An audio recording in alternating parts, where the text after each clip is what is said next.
Okay, isang magandang umaga sa lahat ng ating mga customers, sa lahat na namimili ngayon sa Kadiwa Public Market. Isa pong magandang umaga sa inyo at kasama ko rito ang aking co-partner, aking co-vlogger na si Maymay Orbista. Sa ngayon, ang aming pong tampok na item na ipakikilala sa inyo ay yung Star Crispy Ulam Burger. Ngayon, siguro tatanong nila may kung ano ba tong crispy ulam burger. Meron ba tayong kanyang may description? Yes po, Sir Mel.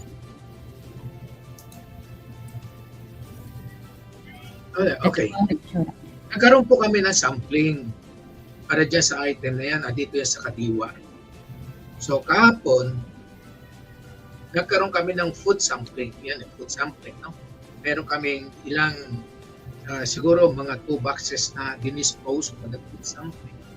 Then kinabukasan, pagdating po ng linggo, maraming naghahanap na nitong ulam burger. At ito ay nagpapatunay lamang na itong ulam burger na ito ay talagang masarap. O, nakaroon yan dito sa Kadiwa at kinabukasan, naubusan na kami. Dahil marami po naghahanap po, yung mga repeat order. Itong ulam burger na ito ay, magkano halaga niyan may ulam burger? Ang ating pong ulam burger sa wholesale po natin is 50.48 po. Okay, ang description niya, no? Ang packaging size po niyan ay 240 grams ang per pack. Ang isang pakete po niyan ay naglalaman ng 6 na piraso. Tama ba ako? May 6 na piraso. Yes po, sir, tama po. 6 pieces po siya sa isang pack. Okay. Kung 6 na piraso yan, sa halagang binili nila ng, magkano ang halaga may 0.48 po. Okay.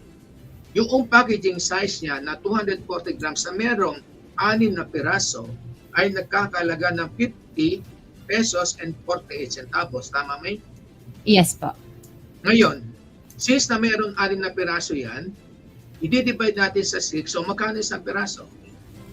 8 pesos po per piece. Okay. 8 pesos lang per piraso. Alam niyo, uso ngayon yung mga silog meals, no? Yes po. Half silog, long silog, everything na silog. Ito, burger silog. Ay, ano tawag nila dyan? So, halimbawa, yung burger plus yung sinangag plus yung itlog ang pag-uusapan natin. Kasi pag negosyo, saan mo ba pwedeng ngayon itong ating dinidiscuss na burger patties ng Pure Foods. Ito po'y gawa ng Pure Foods. Sabi yung ating, yun lang brand yan eh. It's a prime brand. Kilalang kilala. So, talagang masarap, isa very safe, nandun sa mga bata. No? Saan baga, pwede niyong gamitin ito? Pambao, number 1, para sa mga bata. No, since na yan galing sa Pure Foods, alam natin yan sigurado very safe and very sanitary. Sanitary ba? Pambaon. O kaya pang breakfast natin or lunchtime with rice. Ngayon bukod dyan, pang lunch o pang breakfast, pwede ho natin gawin pang negosyo yan. Benta natin sa ating mga kapitbahay, and of course, yung mga canteens, yung street foods, pwede rin yan. Kasi usually hindi ito traditional na produkto pero mura ito. Yes. Mura. Di ba? Ang halaga lang 8 pesos lang per piraso Akala mo patis siya. Then pwede nyo rin pong gamitin ito sa online selling ninyo. Di ba? Online selling. Pwede rin sa online selling ng mga cook foods, no? At mamaya di-discuss natin kung magkano lang ang inyong kapital. At pwede rin naman, of course, pwede kayong bumili dito. The actual item, hindi nyo kailangan iluto, ibenta ninyo sa ating mga office mates, sa ating mga neighborhood. sa ating mga kapitbahay. No, sabihin nyo, meron kami dito available na madaling iluto, no? Madaling i-prepare, pambaon, pang-breakfast natin, etc. Okay, didiscuss namin yung for business purposes.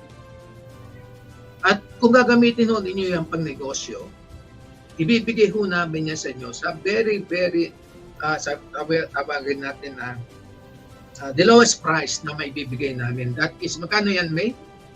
Pwede natin ibigay. Pagdating sa negosyo ninyo, magkano? 50.48. So, 50.40 something, no? Binibenta ho namin yan. Halagang 55 to 60 ang retail price. Yes po, sa retail. Kapag nai-retail namin yan, yan halagang 60. Pero pag kayo negosyante, at gagamitin nyo pa negosyo yung ulang burger, ang halaga ho niyan ay 50 point, kanoy ulit? Okay. Ngayon, paano ang gagawin natin?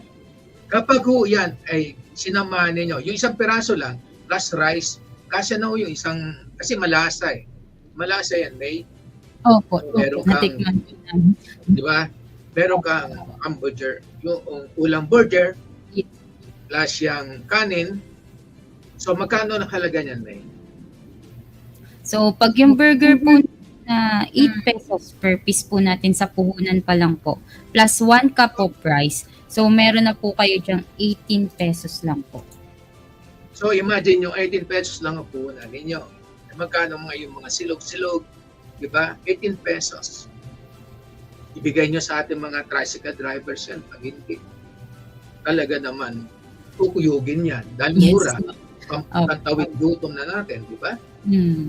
Kasi sa hirap ng buhay ngayon, at 18 pesos na yun, mapatungan nyo lang na magkano yan. Siguro, pinakamaliit yung tubo dyan 10 piso, 28 pesos na lang yan. Ngayon, kung medyo gagawin natin klase yan, klase, medyo, iba may dating. Meron daw tayong mga optional, additional item dyan na para maging medyo class yung dating yung burger patties. Yes. Ano yan, di ba? Gravy sauce is number 1. Yung gravy, yung ginagamit ni Jollibee, that gravy. Available po sa amin yan, yung gravy sauce na yan. No, hindi na kayo kailangang maghanap. Remember, na lahat po ng inaalok namin dito, available sa amin yan. Available sa atin yan, May. Yes. Hindi yung marami nag-advertise yan, wala naman sila. Isa na ng tao. Diba, ito, sinabi na natin, meron tayong gravy sauce, meron tayong mixed veg, yung fried rice, meron tayo, May. Siguro, lagyan lang nila magiging, anong tawag doon sa sinangag na masarap na yung kulay dilaw. Chow pan po, parang, yung kulay dilaw yung... Meron tayong kanyan isang powder. Ihalo nila sa sinaing, then na yung kanya, yung fried rice, balish, itawag doon Kasi parang biryani rice po. Parang biryani rice na sir. Okay, pero available sa amin yan. Yung fried rice. Ang gagawin nyo, hindi nyo na kailangan pang katulad ng ginagawa ng countryside. Masarap yung kanilang fried rice No? Inahaluan lang nila, meron tayo niyan, yung powder. Yes. Yung powder niyan, pag inahalo niyo yan masarap na yung fried rice ninyo. The mixed eggs available din sa atin, May, as optional. So, kung gusto nilang medyo dagdagan pa yung sarap ni ulang burger, yung mixed veggies. Magkano lang yung mixed vegetable dito? No? At mixed veggies na yan, no? Yung 1 kilo namin, mixed vegetable, napakarami na magagawa nyo doon bilang optional na item doon sa ulam burger ninyo. Meron din tayong corn. Mixed veg, the corn, the gravy sauce, available yan kay RemGR.